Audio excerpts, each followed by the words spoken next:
بسم اللہ والصلاۃ والسلام علی رسول اللہ۔ رمضان کی آمد ہے اور بہت سارے مسلمان بھائی بہن عمرہ کرنے جائیں گے، تو یہ ویڈیو خاص ان چھوٹے چھوٹے مسائل کے لیے جو عمرے کے اندر عمومی طور پر لوگ غلطیاں کرتے ہیں۔ ضرور سن لیجیے اور اپنے پاس کہیں سیو بھی کر لیجیے، کام آئے گی مشکل وقت میں جب کنفیوژن رہے گی۔ ایک تو اہم بات یہ ہے کہ میقات، جو لوگ میقات سے باہر رہتے ہیں، یعنی جو سعودی عرب میں رہتے ہیں، وہ ایسٹرن پروونس ہو گیا، سینٹرل پروونس ہو گیا، یا تبوک کا ریجن ہو گیا، یا پھر مدینہ منورہ ہو گیا، یا پھر ابہا ہو گیا سارے، یا پھر ملک اور باہر کے ممالک میں جو لوگ بھی عمرے کے لیے آ رہے ہیں، ان کے لیے میقات لاسٹ پوائنٹ ہے نیت کرنے کا۔ اور نیت کا طریقہ یہ ہے کہ نیت تو دل کا ارادے کا نام ہے، لیکن ایک دفعہ کم از کم لبیک کہنا اپنی زبان سے ضروری ہے، اتنی کہ لبیک کہنا ضروری ہے۔ اگر نہیں کہیں گے تو پھر علماء کی آراء مختلف ہوگی، اور بعض کہیں گے کہ آپ پہ دم پڑتا ہے، تو اس لیے کیوں آپ اس کنفیوژن میں رہیں۔ جیسے ہی آپ سعودی عرب سے ٹریول کر رہے ہیں، جہاز سے ٹریول کر رہے ہیں، بائی پلین کر رہے ہیں، تو جیسے ہی جہاز ٹیک آف کرے، احرام میں ہی اگر آپ ہوں گے تو آپ فوراً کے فوراً نیت کر لیں۔ یہ بہت اہم نقطہ ہے، اس پہ لوگ غلطیاں کرتے ہیں، کنفیوز ہوتے ہیں، پھر آ کے پوچھتے ہیں۔ تو دوسری بات، جو لوگ میقات کے اندر رہتے ہیں، وہ جدہ والے خاص طور پر، وہ لوگ اپنے گھر سے ہی نیت کریں گے، تو ان کے لیے بھی نیت کا یہی ہوگا، دل سے نیت کریں، ایک دفعہ لبیک کہہ لیں، لبیک اللہم لبیک، اور پھر پوری ان الحمد والنعمت لک والملک لا شریک لہ، اور اس کو ایک دفعہ منیمم ہے، باقی جتنی دفعہ چاہے کر لیں۔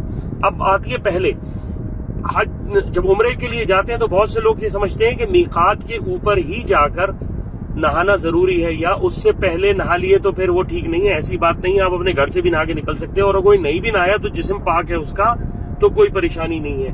تو جب آپ گھر سے نکلے، آپ نہا لیے، اور آپ خوشبو لگا سکتے ہیں اپنے جسم پر، لیکن جب آپ احرام سے پہننے سے پہلے آپ خوشبو لگا لیں۔ احرام کی جو احرام ہے اس کے اوپر نہ لگائیں، احرام سے پہننے سے پہلے لگائیں۔ دوسری بات یہ کہ جو بال اکثر لوگ نکالتے ہیں، شیو آؤٹ کر لیتے ہیں، انڈر آرم کے بال جو ہوتے ہیں، وہ بھی ضروری نہیں ہے، صرف صفائی کی کلیننس کی وجہ سے کہا جاتا ہے، ورنہ میقات کے اوپر کرنا ضروری نہیں ہے، گھر سے کیا جا سکتا ہے، اور اگر کسی نے نہیں بھی کیا تب بھی اس کے عمرے پہ کوئی فرق نہیں پڑتا، الا یہ کہ وہ بہت ہی اس کو دن ہو چکے ہوں، اس کا مسئلہ مختلف ہے۔ تو دو باتیں ہو گئی، ایک یہ کہ پہلے خوشبو لگائی جا سکتی ہے جسم کے اوپر، احرام کے کپڑے پر نہ لگائیں، احتیاط کریں، اور احرام جب پہن لیا تو اس کے بعد جو نیکسٹ چیز ہوتی ہے وہ نیت سے جو 2 رکعت احرام کی نفل پڑھنا۔ یہ نفل بھی آپ پڑھ سکتے ہیں احرام کے بعد، اور اگر مکروہ وقت ہے تو اس کو اسکپ بھی کیا جا سکتا ہے، اس کے اوپر کوئی دم نہیں ہے۔ تو اگر عصر کی نماز کے بعد کا وقت ہے تو اس کو اسکپ کیا جا سکتا ہے، فجر سے لے کے طلوع آفتاب تک کا وقت ہے، آپ نکل رہے ہیں، اس وقت گزر رہے ہیں، تو اس کو بھی اسکپ کیا جا سکتا ہے۔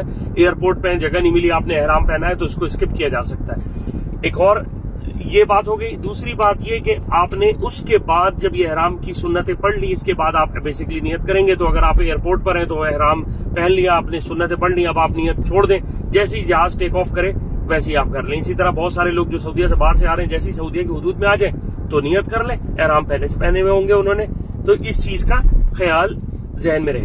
اب جب آپ عمرہ کرنے جائیں گے اور حرم کے مقام پر پہنچیں گے، اللہ تعالیٰ حاضری نصیب کرے گا، تو آپ نے جو ہے وہ 7 چکر لگانے ہیں، اور اسٹارٹنگ ود حجر اسود سے، اور اینڈ کریں گے حجر اسود کے اوپر، اور ہر دفعہ جو ہے بسم اللہ اللہ اکبر کہہ کر آپ آگے بڑھ جائیں گے، اور ربنا آتنا فی الدنیا حسنہ وفی الآخرۃ حسنہ وقنا عذاب النار، یہ آپ دعا پڑھ لیں گے۔ اور کوئی مخصوص دعائیں نہیں ہیں، آپ جو چاہے کر سکتے ہیں، جو چاہے قرآن کی تلاوت چاہے کر سکتے ہیں، دعائیں جو مانگ سکتے ہیں، کوئی مخصوص دعائیں نہیں ہیں۔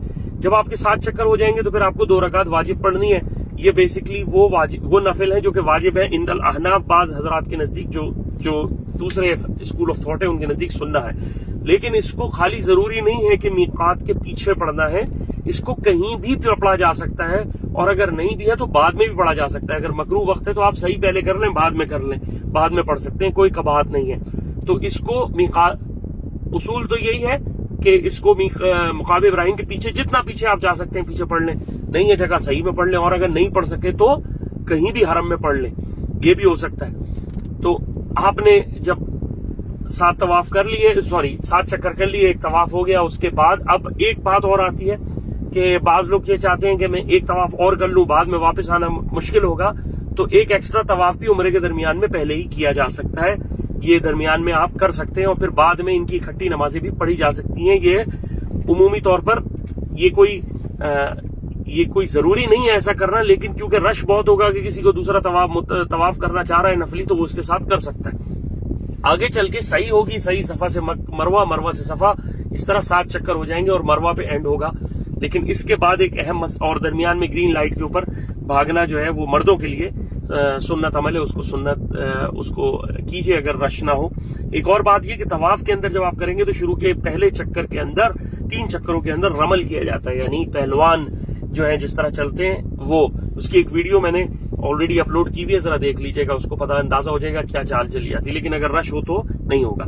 ایک اور بات، اگر درمیان میں طواف کے اندر نماز آ جاتی ہے تو آپ نے جو اپنا کپڑا ہے وہ پورا ڈھک لینا ہے، یہاں سے نہیں نکالنا ہے نماز کے درمیان میں، نماز کے بعد آپ نکال سکتے ہیں. ایک اور اہم بات یہ ہے کہ بعض لوگ جن کا جسم بڑا ہوتا ہے، موٹے ہوتے ہیں، ان کی چبی ہوتے ہیں، ان کے لیے مسئلہ یہ ہے کہ ان کی ناف سے اکثر احرام نیچے آئے ہوئے ہوتے ہیں، یہ ٹھیک طریقہ نہیں ہے، ناف سے اوپر ہی رہنا چاہیے.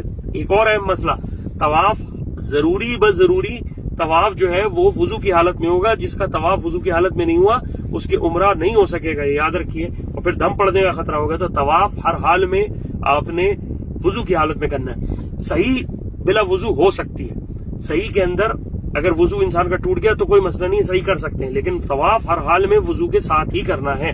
اگر کسی شخص کا رہ گیا، بیچ میں ٹوٹ گیا، تو آپ نے جو ہے وہ چکر وہیں سے چھوڑ دینا ہے اور اس کے بعد وہیں سے جوائن کر لیں، یا پھر تھوڑا سا پیچھے ہو جائیں اور پھر جوائن کر لیں وضو کرنے کے بعد. جب اب میں واپس آتا ہوں دوبارہ، صحیح جب آپ نے ختم کر لیا، آپ کا عمرہ ختم ہو رہا ہے، تو اس وقت ایک اہم مسئلہ یہ ہے کہ بہت سارے لوگ ادھر سے حرم سے میں بال کاٹ لیتے ہیں. بھائی یہ طریقہ صحیح نہیں ہے. سارے ائمہ کے نزدیک، بعض ائمہ کے نزدیک یہ ایکسیپشن ہے کہ اس پہ دم نہیں ہوگا، لیکن بڑی علماء کی تعداد اس پر ہے کہ بھائی آپ نے پورا شیو ہیڈ کرواؤ یار. اللہ کے رسول علیہ الصلوۃ والسلام نے دعائیں دی ہیں، آپ اللہ کے لیے رمضان میں عمرہ کرنے آئے ہو اور اس بالوں کی قربانی دے سکتے تو اللہ کے لیے کیا قربانی دی جائے گی. تو بھائی اس کو شیو آؤٹ کرواؤ، اور عورتیں کم از کم 1 انچ، اور جو لوگ نہیں کروا سکتے وہ کم از کم 1 انچ بال سب طرف سے کٹوائیں. یہ نہیں کریں گے ادھر سے کٹوائیں، یہ طریقہ صحیح نہیں ہے. تو ایک اور اہم مسئلہ، کٹوائیں حدود حرم کے اندر، یعنی حرم کی جو باؤنڈریز ہے، حدود حرم نہیں، مسجد نہیں، حدود حرم کی جو باؤنڈری ہے مکہ کے اندر، وہاں کٹوائیں بال. یہ نہ ہو کہ آپ جدہ چلے جائیں، طائف چلے جائیں، وہاں جا کے بال کٹوائیں.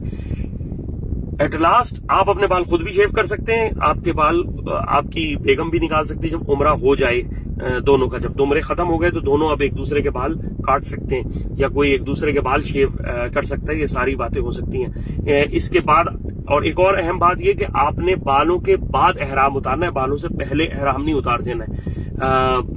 تو یہ چھوٹے چھوٹے مسائل ہیں. اللہ تعالی ہمارا حج اور عمرہ قبول فرمائے اور ہمیں اتباع سنت کی محبت اور تعلق نصیب فرمائے. وآخر دعوانا ان الحمدللہ رب العالمین. اگر یہ اہم بات ہے تو اس کو شیئر کر دیجیے. السلام علیکم.